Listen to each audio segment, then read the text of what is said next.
What's going on, everybody? Welcome to a brand new edition of the Chris Stevens Writes YouTube show. You already know who I am if you've been here before.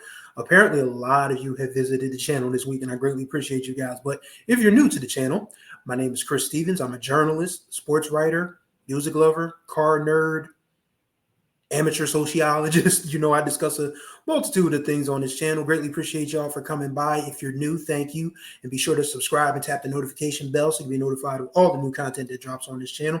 And if you are a returning subscriber and lurker, I thank you for returning. Don't forget to like and comment on the videos so we can get a discussion going, so we can get this algorithm popping, so this channel can get even more views. Last week was the best week we've had on this channel probably since the summer, because if you guys are not new to the channel, you remember the Black Music Month 30 series. But if you're new to the channel, I had a series where I did a video every day for Black Music Month, spotlighting a different artist or a different genre or a different album or a different song. I highly recommend that you guys go back and check all of that out, because it's some really good stuff in there. And I really appreciate you guys for tuning in last week. Last week was, sort of busy. And we talked about the foolishness within Olivia Newsy and Robert F. Kennedy Jr.'s digital affair. Now, apparently, they have had, now the new news break is that they had FaceTime sex. Could have went my entire life and a couple other lifetimes without knowing about Robert F. Kennedy Jr., knowing about FaceTime and cyber sex. That might be a discussion for the overnight scenario, which was another great episode where we talked about the Cardi B Offset on again, off again, on again, off again. We don't know whether it's ever going to be off permanently or not, but it was fun to discuss, male insecurity last week. And I really thank you guys for tuning into that episode. But today, I always say I'm not going to waste too much of you guys' time, and then I end up, going on these long intro monologues. But I just want to let you guys know that I'm playing through pain today. Sometime Friday morning, Thursday night going into Friday morning, I wrenched my back. So I literally smell like icy hot, all to be damned. That's why I have this hoodie on along with the icy hot underneath, so I can hopefully, whatever is on the left side of my back and, going down to almost across my hip, hopefully that whatever muscles are tightened or struggling in there loosen up and get back to normal, because this shit hurt. This is what happens when you get older. If you guys missed it last Wednesday, September 25th was my birthday. I turned 43. Thank you all for all the well wishes. Greatly appreciate everyone that decided to show me love on my birthday. Greatly appreciate it. Apparently, when you get older, body starts breaking down.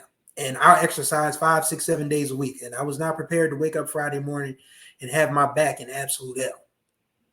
Or was it Thursday morning? See, that's the problem. I can't remember. But all I know is shit hurt. It was Friday. It was Friday, yes. So, yes, shit hurt bad. I feel better now, but the first night was just like nightmare fuel. Saturday wasn't very good, and Sunday night, as I'm recording this, is slightly better. But hopefully, with a little more rest, a little more downtime, even if I have to do my day job and recline, which my boss doesn't have a problem with, I'll work through it. But yes, on to the importance of the day and the topic of this episode. And I swear I want to get to other things, in the world, more fun things, more exciting things. But I have to keep banging the drum about how the free press is absolutely crapping the bed at this point in time. And last week we talked about a presidential candidate having an affair with a political journalist. This week we are talking sports journalism, and we're talking about the foolishness contained within Christine Brennan of USA Today gathering information for her book on Caitlin Clark. Now, if you guys didn't know, I just told you, Christine Brennan, veteran sports writer and columnist for USA Today Sports, has been commissioned to write a book about Caitlin Clark. I'm not going to go too much in detail about the book because, as a journalist, it's always your goal to sort of branch out. Like, I've always wanted to write a nonfiction book. Like, it would be my dream to write a bio with a famous athlete or a musician that I admire, or even, someone local in social circles, around here that, has done great work. I'm not above that, but at the same time, I know not to try to antagonize people with it. And that is what Christine Brennan has done for the most part. If you guys missed the WNBA playoffs first round last week, the Indiana Fever, Caitlin Clark's team, fell in 2 straight games to the Connecticut Sun. And in game 1, Dejanay Carrington, first team all defensive player, by the way, probably should have got more votes for DPOY, to be honest with you, reached for the ball in game 1 and caught Caitlin Clark under her eye. So Caitlin Clark was walking around with a shiner for a little while. In sports, especially contact sports, things happen. I'll probably share a little later on about the time that I got literally fucked up on the football field. My last time on the football field, mind you. So that's probably why I'm just in such a bad shape right now, trying to be a football player, knowing good and damn well I wasn't. But anyway, so there's a video of Christine Brennan questioning Dejanay Carrington about this. And I will pull this up for you guys now so you guys can peep. Here we go. Caitlin, did you intend to hit her in the eye? And if so, could you just, or if not, either way, could you talk about what happened on that play? I don't even know why I would intend to hit anybody in the eye. That doesn't even make sense to me. But no, I didn't. I didn't know I hit her, actually. I was trying to make a play on the ball, and I guess I followed through and I hit her. So obviously it's never intentional. That's not even like the type of player that I am. So yeah. Did you and Marina kind of laugh about it afterwards? It looked like there was later on in the game they caught you guys laughing about it. No, I just told you I didn't even know I hit her. So I can't laugh about something I didn't know happened. With the increased. Now, I'll ask, what was wrong with that picture? If you're a journalist, you know completely. If you're not, I'll give you guys a couple seconds to try to figure it out. If not, I'll go ahead and tell you. Okay, ready? Here we go. Those were leading questions. That was not journalism by any stretch of the imagination. Asking somebody if they had intentionally poked somebody in the face on purpose, and then to be so blind to the modern athlete culture and celebration to ask if they were laughing after the fact is just absolutely mind-boggling to me. If you guys missed that game, Marina Mabry, who the Sun acquired from the Chicago Sky, absolutely went off in the fourth quarter and helped the Sun take a 1-0 lead. Of course, they would end up going to win the series 2-0. So these basketball players today, they've taken a celebration from the now retired Carmelo Anthony. God damn, Carmelo Anthony's retired now. We really are old. But anyway, when Carmelo would hit a three-pointer, 3 to the dome, these kids do it all day long. All day long. Basketball players at all levels. I've seen it in the biddies, the little leagues. I've seen it in AAU. I've seen it in high school. I've seen it in college. And I've seen it in the NBA and the WNBA. This is how they celebrate three-pointers now. I mean, yeah, there's still, some people still do this. Some people still, hold these up or do 3 like this. But some other people, they pay tribute to Melo with the 3 to the dome. That is what Marina Mabry was asking Dejanay to hit her with after the three-pointer that sealed game 1. That's all it was. And if you knew anything about Marina Mabry and Dejanay Carrington's previous history, you would know that that is pretty damn funny because they have been at each other's throats on the court for years. Then when they become teammates, they're like the 2 loose cannon detectives that end up solving cases together and becoming close buddies and all of that good stuff. It's funny. And that's why I was like, Marina was like, and Dejanay was like, that's what that was about.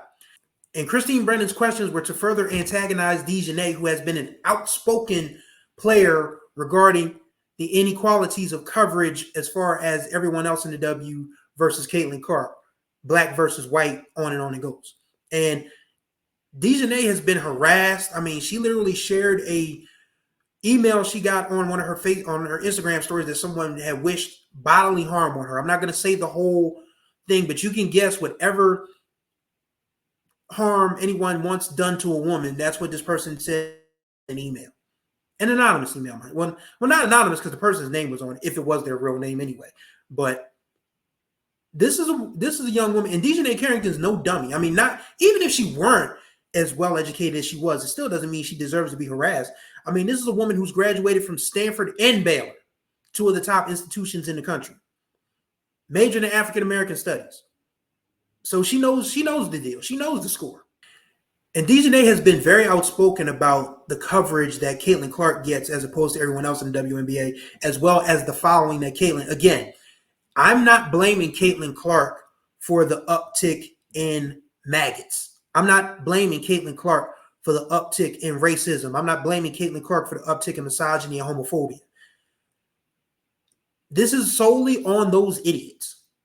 And yes, it would be nice. And yes, people want Caitlin to speak out. And it's going to, I mean, she did. She's done it a couple of times, actually. But the problem is, it's not about Caitlin Clark and it's not about basketball.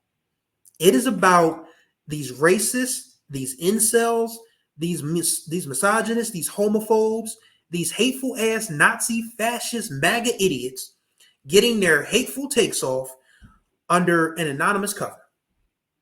Because most of these folks don't have their real names and pictures in their Twitter and social media feeds anyway, because they know they're horrible individuals. And there, as of right now, there still is consequences for, you know, being a racist, a misogynist, and a homophobe online. People find out who you are, they can still get you fired or get you kicked out of school, either one of the two. So there's nothing that says that you can't be found out and you can't be dealt with, you know, from a professional standpoint. But that's why it's so mind-boggling to me that we've reached a point now where we can't just ignore the trolls. And this is coming from somebody who months earlier this summer said, don't feed the trolls. Granted, there's still like just troll idiots out there, but now we've reached a point where people who used to go to WNBA games to feel safe don't feel safe anymore. There are people who are WNBA fans who hate to come online because the Caitlin Clark people who pretend to be Caitlin Clark fans are just being hateful towards everyone else in the W. It's become less about Caitlin Clark and more about pure hate. And Christine Brennan has done no favors with that, with this ass backwards questioning of DJNA Carrington. In fact, she even went so far as to ask Grace Berger, a Indiana Fever player who her time was dropped drastically this year. Like, Grace barely saw the court this year. And in the exit, because every team does exit interviews after the season's over. So instead of asking Grace, you know, what could she do better to get back on the court, or do you think she needs to change the scenery or something, you know, thought-provoking, Christine Brennan asked her about what it was like to compete against Caitlin Clark in college versus what it's like to be her teammate in the WNBA.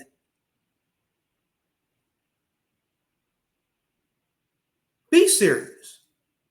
Be serious for just a second. How does that tie into a young woman who might see her WNBA spot fade into the wind, and here you are asking her what it's like to play against and now with the subject of the book that apparently somebody has paid far too much money for you to write, because she doesn't deserve a dime. And granted, journalism is an interesting space because, again, I've done this for 22 going on 23 years. I've written stories that have been feature-esque where I've had to ask other people about other people. But you know what I did? I let them know ahead of time. I did not ambush somebody while I was there at a game saying, oh, wow, would you like to tell me about, you know, this person that I'm writing about? Like, hey, if you want, I would, if it's okay with you, I would like to ask you about this person that I'm working on this feature for. Full example, I did a story earlier this summer about problems within the Virginia State University women's lacrosse program. And I had one parent reach out to me. That's how it started. And I said, I can only do this story if other parents and players are willing to talk. And they were willing to do so under anonymous terms. Cool. Because a lot of stuff that they told me, you could probably say that it could probably be brought to a court of law. Quite honestly, the stuff that they went through. And I gave those folks an anonymity. And at the same time, I did have to reach out because it's always good to, I mean, a story is not complete without both sides of the story. So I reached out to Virginia State several times. Reached the coach. She didn't answer. Reached the AD. She forwarded me to public relations. Public relations didn't answer. Reached out to the president. The president didn't answer. But since I covered my bases, I could still go and publish the story. And we did. And they knew I was coming. And then they didn't want to answer me, which is cool. Because they probably know that they're still under investigation for all of this shit. So, I mean, why answer questions when you probably need to answer them to someone of a little bit higher authority than a sports writer? You know what I'm saying? But for Christine Brennan to what these questions were for Dejanay and what they were for Grace were tantamount to an ambush. And no one likes to be ambushed under any circumstances. So for people to sit there and say that Christine Brennan is just doing her job, no, she's not. She's doing a hit job. Not her job, but a hit job. And people are foolish enough to believe that everyone is just picking on poor old white women, and Caitlin Clark is just this helpless waif in the woods who needs everyone's protection. And even Caitlin Clark will tell you herself that's bullshit. So again, it's never been about Caitlin Clark. It's never been about growing the game. It's never been about raising the profile in the WNBA. Racist, misogynists, and homophobes, and these red pill Negro idiots. And yes, I am not done with you motherfuckers yet. Believe me.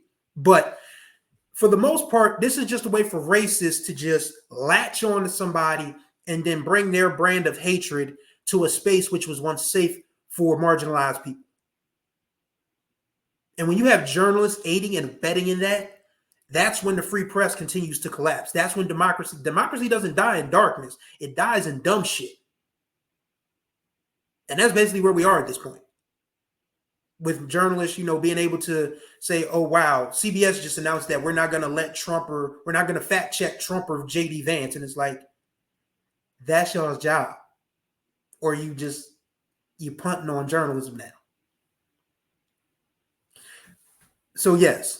The mainstream media is as much to blame for everything that's going wrong in the world as the people who affect our day-to-day lives.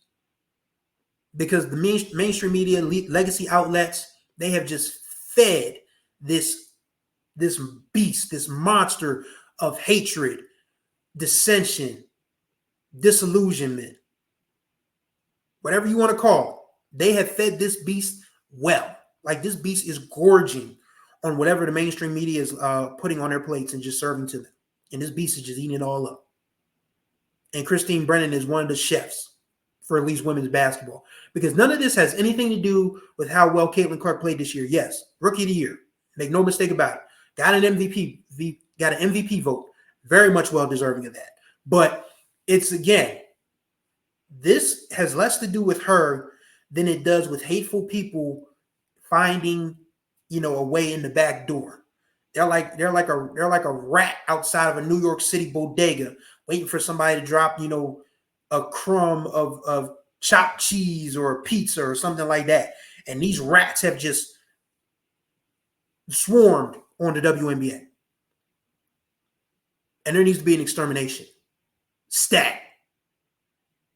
There's no need to even deny that these people have no place in the space. They have no place following the WNBA. They have no place on social media. These people are menaces, and they need to be dealt with accordingly. And if that means calling out other journalists, which I don't do fairly often, I mind my business. But as you see, when I have a problem with somebody in journalism, and that supersedes anything that might be personal, when it's veering over into the professional, yes, I did talk about something personal once on here, but most of the time it just veers over into the professional. But when some professional grinds my gears, I'm calling it out. Because I worked too hard and studied too hard for 25 years. I started my journalism journey as a student at Delaware State in 2001. Had my first journalism job with the school paper in 2002. So I've been at this too damn long to just not call out the nonsense where it is. And I wish people would understand that. And I wish people would join me in holding people's feet to the fire. Because there's a lot that could be better about journalism, and that people are just content to let it devolve and descend into madness. And it's frustrating to watch. That's going to do it for this edition of the Chris Stevens Writes YouTube show. Greatly appreciate your time as always. Once again, if you are new to this channel, don't forget to subscribe and tap the notification button to be notified of all the new content that drops on this channel. Contact information for me will be in the description below. And don't forget to like and comment on these videos so we can get a discussion going, so we can get this algorithm popping, so this channel can be the best channel it can possibly be. So thank y'all for watching. And am I doing an overnight scenario this week? Yeah, I'm going to do an overnight scenario this week. My fault. I signed off too soon. I hit the stop button too soon. But yes, until the next time we speak, good people, y'all be good or be good at it.